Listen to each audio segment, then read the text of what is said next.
I'm fascinated with the character of Josie in my unpublished novel. Um, I mean, she changes much, and she's such a vain individual. So I'm just going to do another little piece with herself and the main character, Fran. And it takes place during the our War of Independence, when the country was in absolute appalling condition with fighting and destruction everywhere.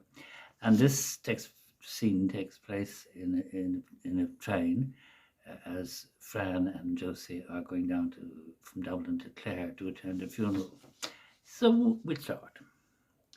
The journey was a nightmare. Fran was consumed with fright from the moment she stepped into the train. Anything could happen. The train could be shunted into a siding for hours, or even blown up by either side. It hadn't happened up to then, but it was always the first time for everything, seeing that bridges were blown up nearly every day. The town of Balbriggan had been burnt to the ground just the previous week. All the passengers in their carriage were smartly dressed, except for a woman in widow's weeds and a young man who was obviously her son.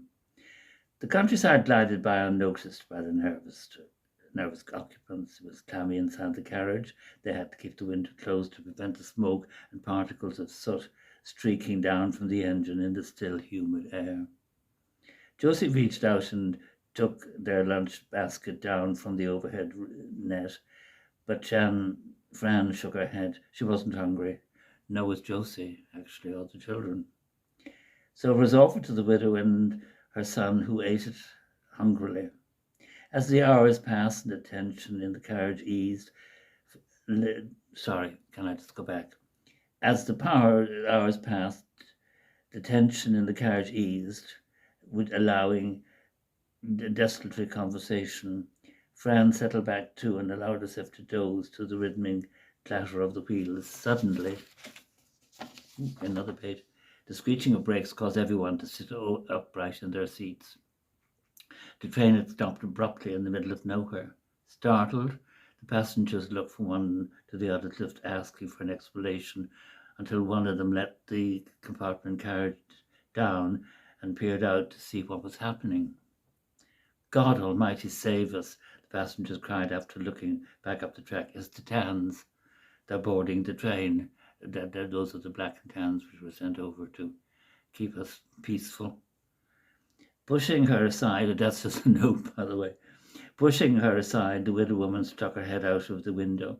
Her expression was one of terror, when she eventually turned to her son. The Tans are taking men from every carriage and lining them along the track, she told him. The young man took off his cap and turned it around and around with trembling fingers. He whispered, "Are they going to shoot them?" "I can't tell.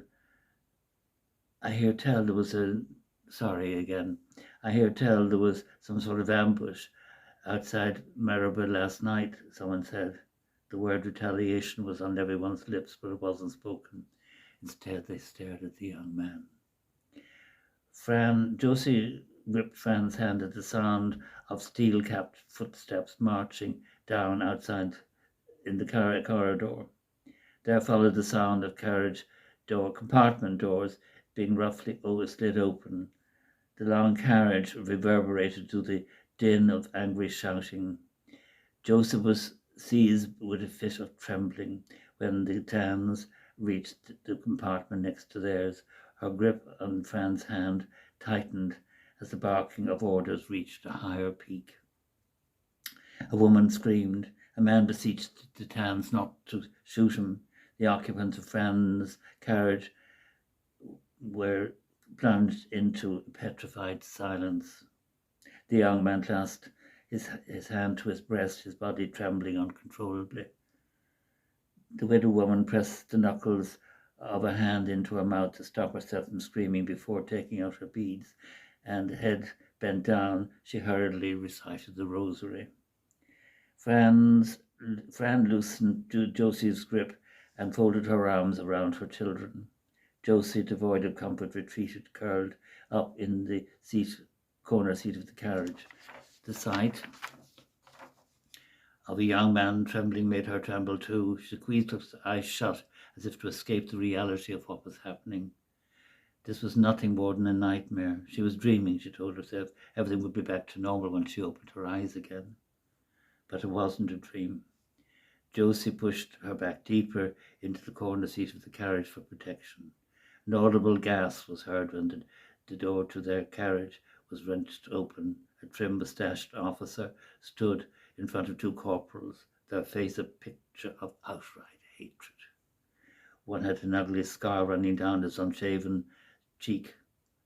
"That one there," he yelled, pointing to the young man. "Out," the other corporal gestured with his rifle.